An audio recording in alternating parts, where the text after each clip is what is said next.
Hello student, कैसे हैं आप सब लोग। आई होप आप सब लोग ठीक होंगे। आज हम क्लास 8 का चैप्टर 2 पढ़ेंगे। सूक्ष्म जीव यानी कि मित्र एवं शत्रु कि जो सूक्ष्म जीव होते हैं वो किस प्रकार हमारे मित्र होते हैं और किस प्रकार हमारे लिए हानिकारक होते हैं। आपने अपने आसपास के स्थानों पर पौधों एवं जंतुओं सहित अनेक सजीव देखे हैं, परंतु कुछ जीव ऐसे भी हैं जिन्हें हम बिना यंत्र की सहायता से केवल आंखों से नहीं देख सकते।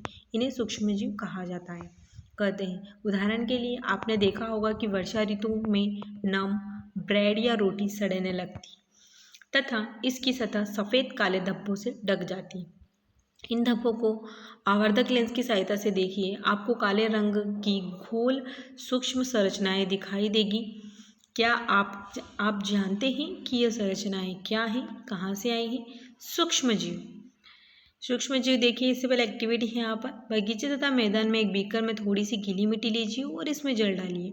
मिट्टी के कण बैठ जाने के बाद जल की एक बूंद स्लाइड पर लेकर सूक्ष्मदर्शी की सहायता से इसका परीक्षण कीजिए। आपने क्या देखा?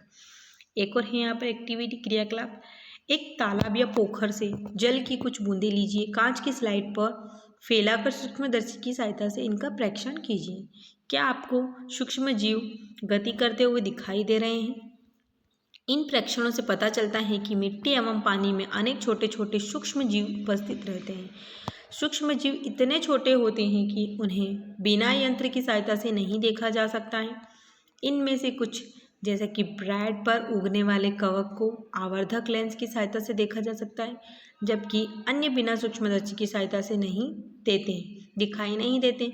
यही कारण है कि इन्हें सूक्ष्मजीव कहा जाता है। सूक्ष्म जीवों को 4 भागों में बांटा गया है। यह जो इनके पार्ट हैं, वर्ग हैं, जीवाणु, कवक, प्रोटोजोआ एवं कुछ शैवाल हैं। जीवाणु, शैवाल, प्रोटोजोआ एवं कवक के कुछ सामान्य सूक्ष्म जीव डायग्राम आपको जो है 2.1 2.4 में दर्शाए गए हैं। विषाणु वायरस भी सूक्ष्म होते हैं, परंतु वे अन्य सूक्ष्म जीवों से भिन्न होते हैं। वे केवल परपोषी में ही होते हैं, गुणन करते हैं, अतः जीवाणु पौधे अथवा जंतु कोशिका में गुणन करते हैं। विषाणु चित्र 2.5 में दर्शाए गए हैं। कुछ सामान्य रोग जैसे कि जुकाम, इन्फ्लुएंजा, फ्लू एवं अधिकतर खांसी विषाणुओं द्वारा ही होते हैं। कुछ विशेष रोग जैसे कि पोलियो एवं खसरा भी विषाणु वायरस द्वारा होते हैं।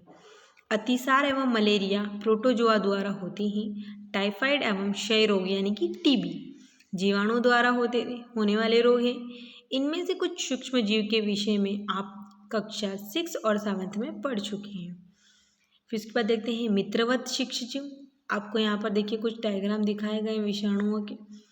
मित्रवत सूक्ष्म जीव होते हैं। सूक्ष्म जीव कहाँ रहते हैं? तो सूक्ष्म जीव कहाँ रहते हैं?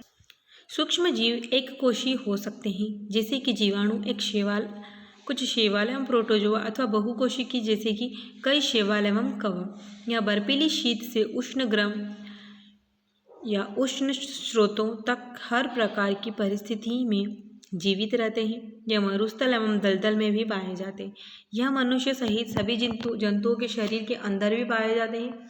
कुछ सूक्ष्मजीव दूसरे सजीवों पर आश्रित रहते हैं, जबकि कुछ अन्य स्वतंत्र रूप से पाए जाते हैं। अमीबा सूक्ष्म जीव अकेले रह सकता है, जबकि कवक एवं जीवाणु समूह में रहते हैं। सूक्ष्म जीव और हम।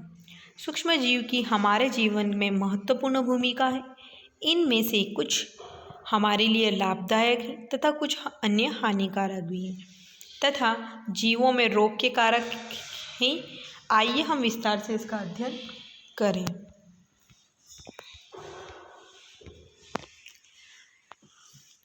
सूक्ष्म जीव, मित्रवत सूक्ष्म जीव विभिन्न कार्यों में उपयोग किए जाते हैं। इनका उपयोग दही, ब्रेड, केक बनाने में किया जाता है। कि मतलब जो दही, ब्रेड वगैरह जो बनाने के लिए जो माइक्रोब्स होते हैं उनका यूज़ हम इसमें करते हैं।